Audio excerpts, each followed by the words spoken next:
Chapter 6, Offline Political Participation and Digital Media in Spain. Here, though, we're looking at something a bit different than what we've been looking at. The idea that people, not demographically perhaps, but people, the way they think about politics, perhaps influences the way they participate or don't. And we're looking at how digital media affect different people that think differently. And we have two hypotheses in this chapter that they're really looking to see how things work in reality.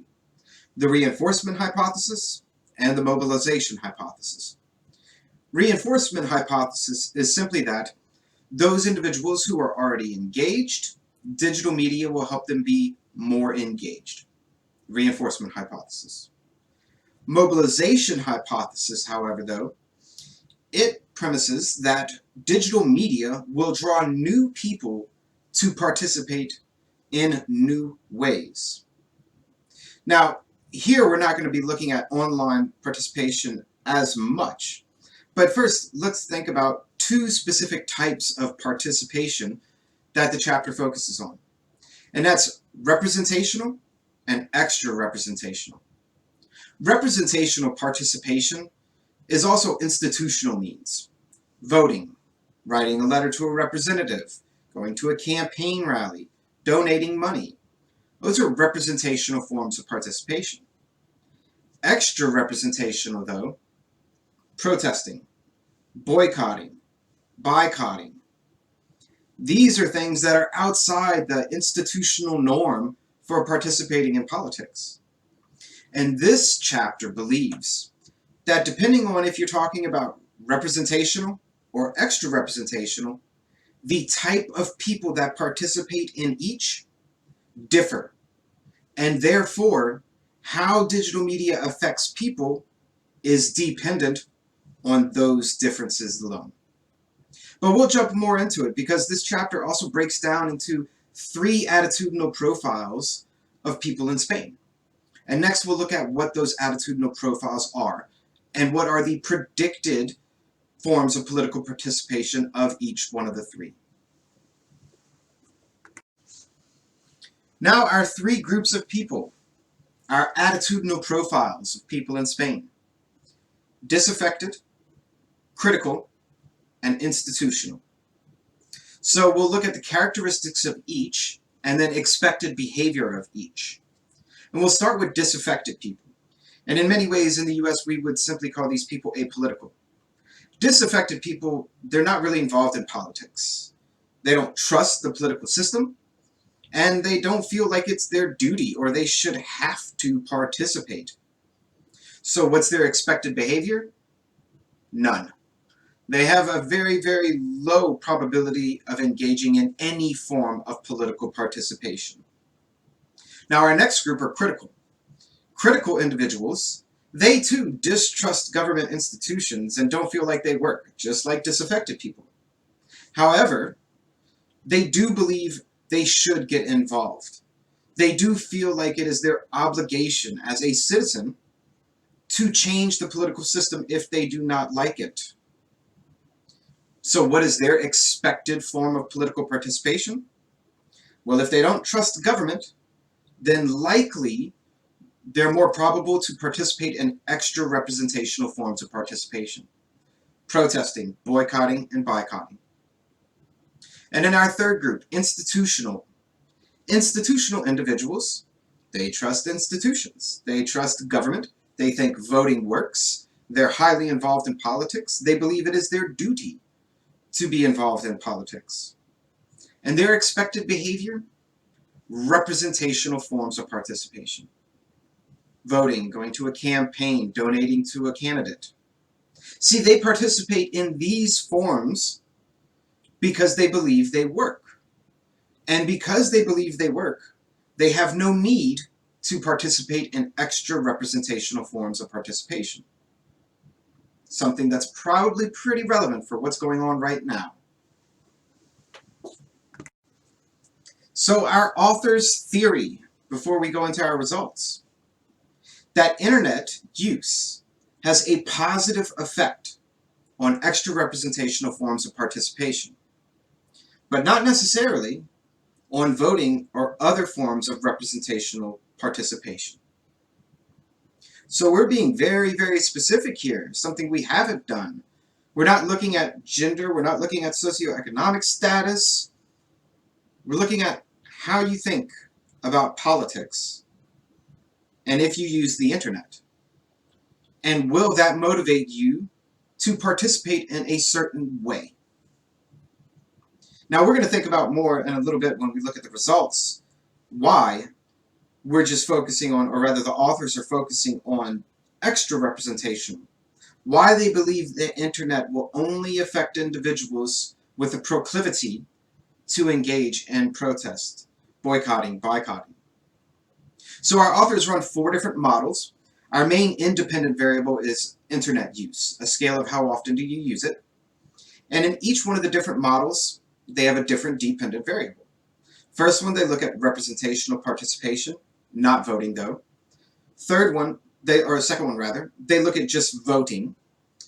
The third one, they look at just protesting. And the fourth one, they look at consumerism, which is boycotting and boycotting.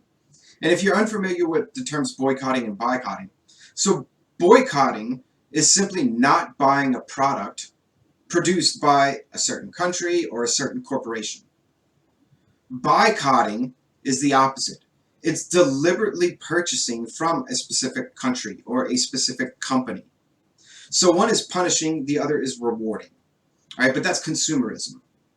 And let's see in just a second what our results actually say. So here we have our findings. And out of our 4 models, we only find that 2 of them show that internet use is a significant predictor of political participation. When we look at our model for representational forms of participation, internet does not matter. When we look at our model for increasing voting, internet does not matter. But when we look at protest, when we look at consumerism, boycotting and boycotting, internet matters. Now, why might that be the case? Well, one, if you think about it, just in a common sense frame of mind, if you are already engaged in representational forms of participation, if you're already engaged in voting, is having access to the internet going to make you be able to vote 3 more times? Is it going to make you write the same letter to the same representative 3 more times? Representational forms of participation in some ways have limits. So once you do them, you can't do them again. So statistically speaking and mathematically in the regressions, it kind of makes sense. And the fact that we see internet use increases a person's proclivity to protest and consumerism and boycotting and boycotting, well, nowadays, protests are all organized how? Online. Is it such a surprise, though, that we see it then? What about boycotting and boycotting and consumerism? Once again, more and more people are using the internet to purchase things for themselves. So boycotting and boycotting is far easier to do today than ever before in history. If you came from a small town and there was one general store, one grocery store, one hardware store, if you had a problem with the people who owned and operated that place, what were you going to do? Where would you go to buy your stuff? You had to go there. Now, you don't have to. Now, consumerism is a much bigger thing. But we'll keep thinking about these, and we'll think about what kind of people this really affects. So now we think political psychology. This is what we are starting to get into with this analysis. The fact that internet use only affects certain types of people, psychologically speaking, and only certain types of political participation. Increase in internet use does not affect disaffected people in Spain. Perhaps they're able to ignore politics online altogether. Ad blockers, different options for blocking political news, check new social websites, Big news coming out. And what about our representational people? People who like voting, who like writing letters to representatives. Internet doesn't affect them because they're already happy. But critical people, people who don't trust government, but feel they should be involved and feel that they have a duty as a citizen, using the internet more and more makes them more likely to participate in extra representational forms of participation, not to go out and vote, not to go out to see a candidate speak, not to donate money. This is very, very much more specific than we have been talking about. The internet only affects a certain kind of people to only do a certain kind of thing. That's what we're getting into. Now, this makes sense to some extent. In Spain, the question becomes, is this generalizable elsewhere? Should we start concentrating on political psychology perhaps more in voting behavior in order to try and stimulate increases in participation? Perhaps the internet is not enough. Perhaps the internet is not the revolutionary miracle that the tech industries make it out to be.